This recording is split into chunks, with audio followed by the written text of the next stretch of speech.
Whisper at midnight. Tick, tock, whisper. The grandfather clock in the hallway struck 12, each metallic clang reverberating through the hollow house. The sound clung to the air like cobwebs, refusing to fade. The silence that followed was thicker, suffocating, and then it came. The sound that had haunted Emma for weeks. Emma. It was fragile, almost ephemeral. A breath that could have been imagined. Yet it threaded itself into her bones, deliberate, undeniable. She gripped the sheets tighter, nails biting into fabric. The whisper always came at midnight. Never a second earlier, never later. She had told herself it was only the wind slipping through warped window frames or rain crawling across the roof tiles. But the voice always carried her name. Soft, intimate, patient. And somewhere in the marrow of her being, she knew it wasn't the house that spoke. It was her.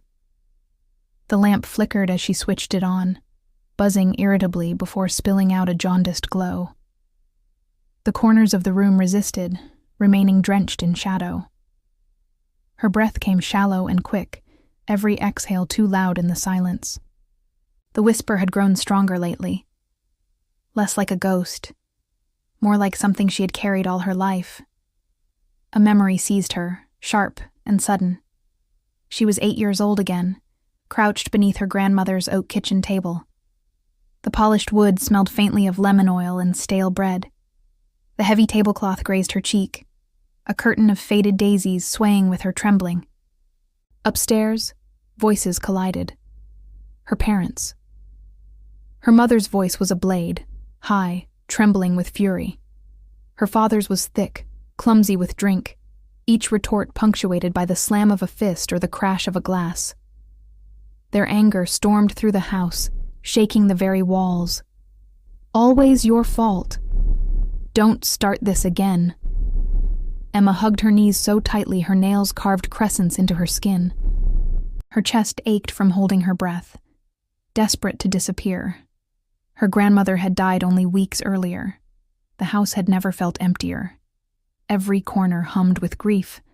And then, in the pause between one slammed door and the next sharp word, she heard it. Emma? A whisper curling through the stillness. Neither her mother nor father, not even a human cadence. More like the voice of the silence itself, breaking its vow. Her small body convulsed with fear. She buried her face into her arms, telling herself it was just the house settling, a trick of wind. But deep down, she had known it was something else, something meant for her alone. Emma gasped as the memory evaporated, leaving the present in its place. The corridor yawned before her, long and tenebrous. The wallpaper sagged with damp, its patterns warping into distorted eyes that seemed to watch. She reached for the banister, gripping until her knuckles blanched. Each step down the staircase groaned beneath her weight. Creak, creak, creak. The rhythm matched the pounding of her heart. The air downstairs was colder, sharp with mildew and something metallic, like rust. The whisper slid between the walls again. Emma, come closer. Her breath stuttered. The voice had no source. It came from everywhere, and nowhere. From the walls.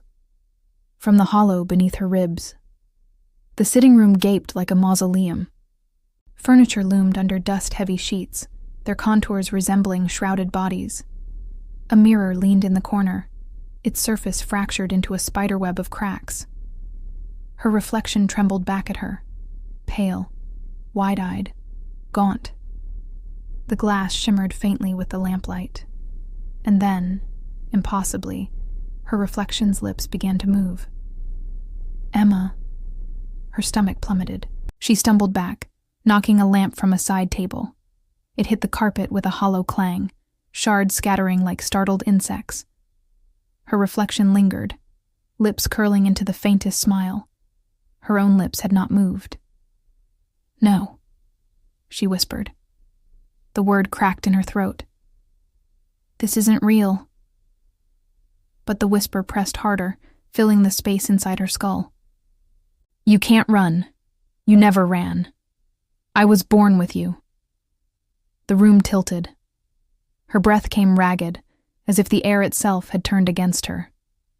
Shadows lengthened, leaning closer, their edges blurring into claw-like arms.